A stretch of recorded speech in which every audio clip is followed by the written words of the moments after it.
Do you wanna have fun with Japanese girls? Bakla ko kuya, charing. May mga nakakasalubong tayong mga lasing. Like, paghewang-gewang na, naglalakad, mag-isa, kinakausap ang sarili. Kung night person kayo talaga, definitely it is Shinjuku. Uy, ang ganda nito. Oh my gosh. Ano to? Don Quixote ba to? Don Quixote nga.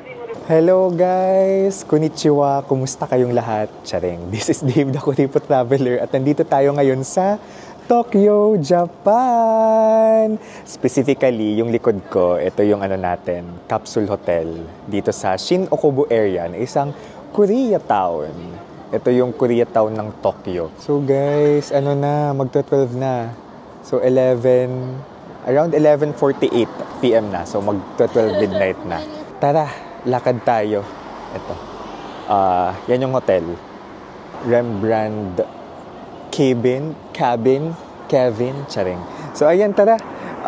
Bali ngayon, di ba, late night na. Tomorrow, meron pa tayong Disney Sea. Pangarap ko, guys, makapag-Disney Sea. So, kailangan umaga tayo bukas doon. Like, agahan natin doon kasi yung pila daw wild. But, we decided na experience yung nightlife, vibrant nightlife ng Tokyo. Napagod din ako today I mean, hindi tayo nakalabas today talaga. Like, nasa loob lang tayo ng accommodation natin. Nasa may lounge lang tayo ng accommodation natin.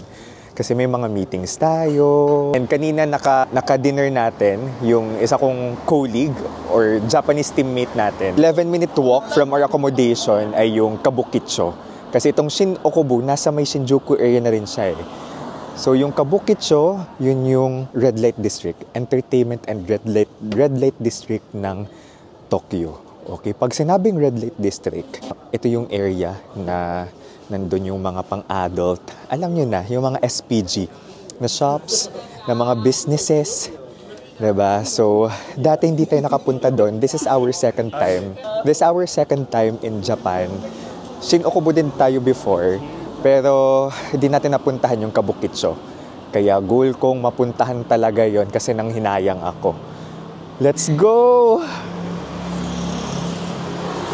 Google Maps. Google Maps is key. Dinig na naman natin ang new jeans. Char. Buti di tayo inuulan ngayon kasi yung dating natin kahapon. Parang medyo sketchy daw. Kasi yung dating natin kahapon, as in yung arrival natin sa Japan, paglapag ng eroplano, umuulan. Buti ngayon hindi. Maganda naman yung panahon today. Kung kayo pala guys ay mag-Japan or mag-travel even in the Philippines or anywhere else in the world, you can book your activities, hotels, travel items on Klook and use my promo code DaveGinukluk para maka-discount kayo. Pwede rin kayo mag-book ng inyong hotel sa Agoda. You can use my code DaveAgoda para maka 10% off kayo. May mga open pa rin. 12:00 na. Sabay nating salubungin ang 11:53. Sabay natin salubungin ang Saturday kasi Friday ngayon. Ay, grabe. Buti guys, nag-explore pa tayo. Kasi kita natin dito kasulok-sulukan na marami pa siyang restaurants. Korean restos. Uy, ang ganda nito. Oh my gosh, cherry blossoms. Wait, feeling ko kailangan ko mag-picture dito. Ano to? Don Quixote ba to? Don Quixote nga. Oh my goodness. Feeling ko nakapunta tayo dito before. Kasi feeling ko ito yun. Don Quixote. Naalala ko yung last day namin. Nag-Don Quixote kami before kami umuwi. The famous Don Quixote. Hindi kompleto yung Japan ninyo kung hindi kayo papasok sa Don Quixote. Kaya pasok tayo dito. Kasi ito ay famous na shopping. Shopping, bilihan ng mga pampasalubong, ng kung anek-anek.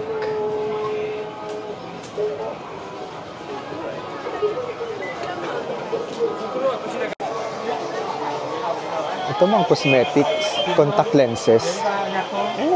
May section talaga na puro pang contact lens. Ito mga pabango. Welcome to Don Quixote. Don Quixote. Hello, Kitty. Kabukitso talaga yung purpose natin, guys. Pero ito tayo nasa Don Quixote. Gusto ko lang ma-experience pumasok sa loob. Ipakita sa inyo ano yung mga makikita nyo dito. Ito, mga pang-electronics. May mga adult things din. Mga SPG na stuff dito sa Don Quixote. Pero syempre, hindi ko na ipapakita kasi baka mabantay ng YouTube. Sharing. Ma-block tayo ng YouTube. May mga damit-damit din. Grabe, everything is here. Mga medyas. Girl, ang laki ng Don Quixote. Kung saan-saan na tayo nakapasok. Gusto ko makita ng KitKat na cereal. Tapos, Oreo na cereal. Sige, para naman may estimate tayo dito ng price. So, magkano 1,590 yen? 1,590 yen. 627.22 pesos. Ito mas mura, yung KitKat. Ito yung mga pagkain. Ako, feeling ko dapat maglaan tayo ng time na magdo-Don Quixote lang tayo, okay? Pero ngayon, our purpose is kabukitso. Let's go. Hala! April 5 na. Happy birthday kay Papa. Birthday ni Papa ngayon. Happy birthday naman sa Papa kong nasa heaven na. Diba? So, I hope kung alive pa siya, sana nakakasama din natin siya sa travels. Diba? Kasi ngayon si Mama, saan ako lalabas? Si Mama, nakakasama ko na siya sa travels. Tapos nalilibre ko na rin siya. Last month, nasa Singapore tayo to celebrate her birthday. So pa, I love you so much. Happy birthday. Kung buhay pa yung parents nyo, guys, make the most out of your time with them. Life is short, we never know. Dito nga tayo nagpunta noon, as in, itong Don Quixote na to. Diba? Sa ibang bahagi tayo ng Don Quixote lumabas. I love our accommodation. Sobrang lapit lang ng Kabukitso. 4-minute walk na lang. Tapos, ito, Shinjuku na talaga, guys. As in, Shinjuku. Di pa tayo nagsishibuya. Pero goal ko din mag-Shibuya, guys. Wow. Daming hotels dito.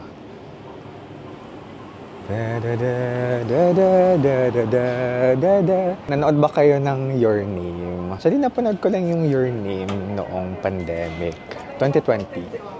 So, it's already one of my favorite films. Weird nang kinalalagyan ng mic ko. Teka lang. Ito na. Saan ang Kabukitso? Ito na yung nakapin, guys. Dito tayo tinuturo. Nasa yung red light district. Ito na ba yun? Ay, ito na yun. TV, tsaka ko daming tao. Pero, okay, welcome guys to Kabukitso. Oh. Alas 12 na rin eh. So, sabi ng friend kong nag-aaral dito na si Nolp. Yes, Nolp. Diba? From Tacloban to Tokyo tayo. Ay, ayun. Ito na nga siya. Gusto kong hanapin yung famous na spot dito sa Kabukitso. Yung entrance. Nasaan kaya yun? Nawala na naman ako. Pero gusto kong sabihin na sinabi ng friend nating si Nol, na dito nag-aaral, na dami daw sketchy sa Kabukitso. Sketchy meaning ayain kang pumasok sa mga bars. Kasi meron ditong mga hostess bars, mga club, mga pang-SPG na bars. Ay, okay. Welcome to Kabukitso. Alright, mahaba siya. Dami pang bukas dito, guys. Goal natin puntahan yung main entrance o yung arch. Alam mo yung pula na kapag sinerch mo yung Shinjuku or Kabukitso, yun yung lalabas sa photos. The main entrance. Dami na rin dito nag-aaya na pumasok sa bars. Parang Hongdae lang, ganon. Hongdae in Korea, my favorite area in Korea. I mean in Seoul. In Korea in general, I really love Hongdae. O, diba? Parami yung tao habang palayo ng palayo tayo sa accommodation natin. Ginudge ko agad siya ng maaga. Pero feeling ko may area pa dito na mas maraming tao. Dami pang bukas. I love it. Grabe, I love Shinjuku. Ang laki. Wait lang. Na-overwhelm ako. Ang daming lights. Times Square homes. Tapos ang daming cuties. Mga nagyoyosi. Oh, wow.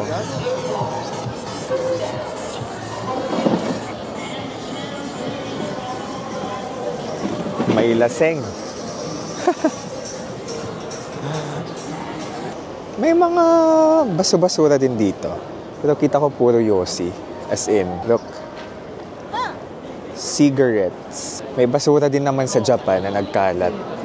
It's not what we imagined na yung Japan super linis. Although I think may area naman na super linis. Pero hindi siya everywhere in Japan malinis. But of course, it's Japan. Dami pa ring tao. Wow. Ito Don Quixote na naman. Ang daming Don Quixote.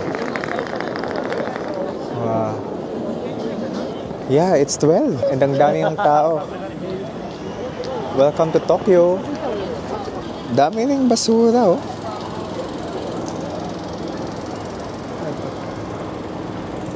Oh.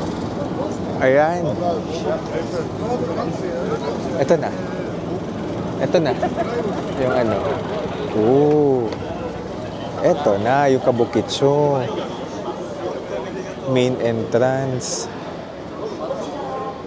Hindi ganun karaming tao as I expected. Versus I expected. Pero kasi alas 12 na rin eh. Ito na siya. Yung main entrance. Sa picture lang natin na nakita eh. But we're here. Daming bars at ang daming, di naman madami, pero may mga nakakasalubong tayong mga laseng. Like, paghewang-gewang na, naglalakad, mag-isa, kinakausap ang sarili. Grabe, it's still, dami pa rin alive na shops, na restaurants. So this is Kabukicho. We made it here.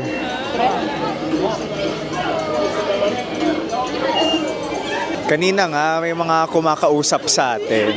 Feeling ko, hindi ko sure. Yung isa, massage. Tapos yung isa, nilapitan ako, are you a vlogger? Sabi ko, no. Kahit may camera ko, sabi ko, no. Pwede namang may camera lang ako, pero hindi ako vlogger, diba? Ang dami. Like, may mga babaeng may hawak ng placard. Grabe. Welcome to Tokyo. Ganda nito. Aesthetic siya. Kung night person kayo talaga, night owl, at gusto nyong gumala sa gabi, definitely it is Shinjuku. Pati daw Shibuya kasi sinearch ko. Saan sa Tokyo, syempre in English sa Google, where in Tokyo can I... Ayoko lang in English, baka ng grammar, baka maling grammar, grammatically wrong, grammatically incorrect. Basta sinearch ko lang saan maganda magpuntang area for nightlife. So lumalabas dyan Shibuya, Shinjuku. Oh my gosh, nakita ko ng adult stuff dito. I mean adult na poster. Diba? Akala natin, sa isip-isip ko kasi, Japan, mahinahon, di makabasag pinggan. Di ba yung mga tao? Conservative.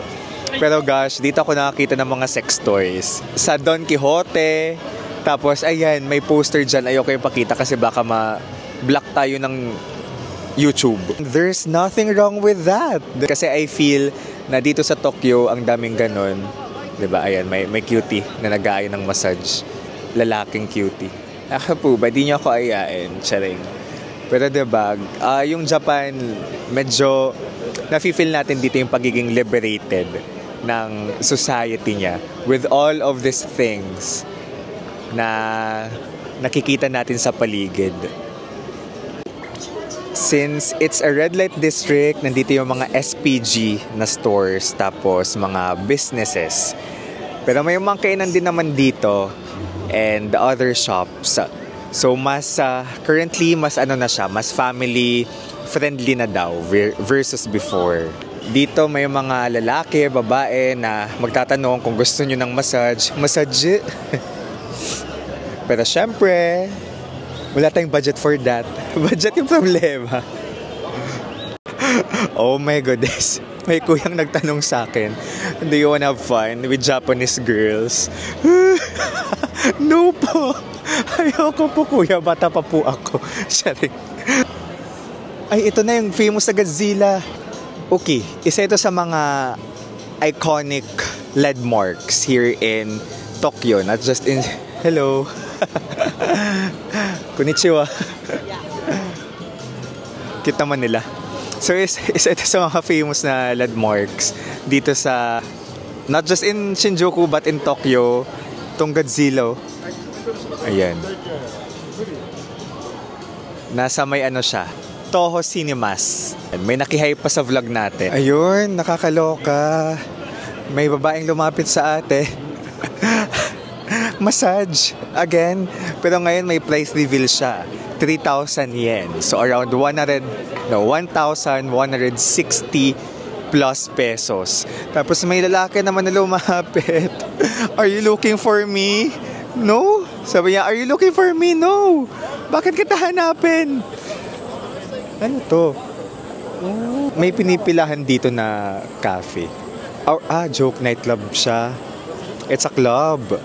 Ito may 7-Eleven dyan. Grabe. May mga naka-cosplay pa. I mean, mga naka-costume. Oops. Dumi. Ito may 7-Eleven dito. Pasok tayo.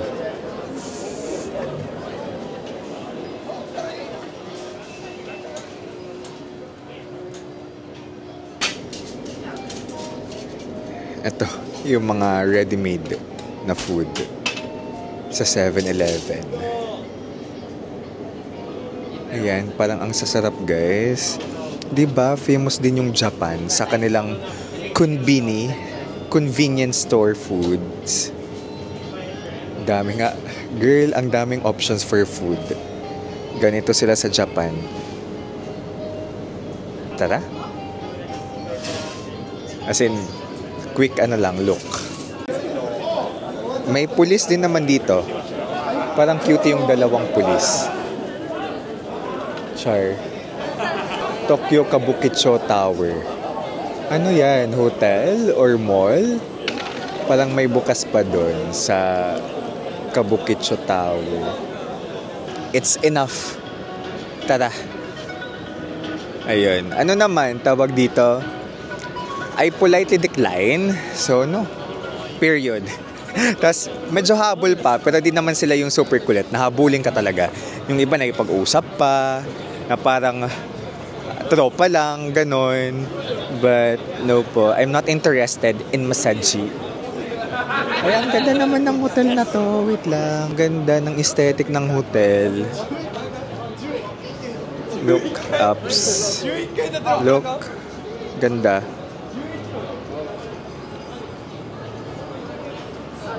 Family Mart. Daming convenience store, guys. Convenience stores. Ito naman yung famous na Apa Hotel. Mukhang maraming Apa Hotel, no? So, it's like a chain ng daming branch. Pati sa kasuluk-sulukan ng Kabukicho. Ang daming tao. And look. Aesthetic.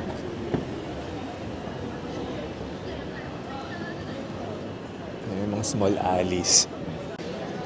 Ito, yung King Kong.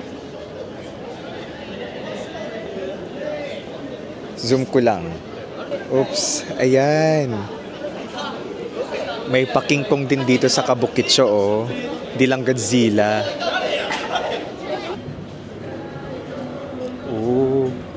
Parang umikot lang tayo, no? Dito tayo kanina.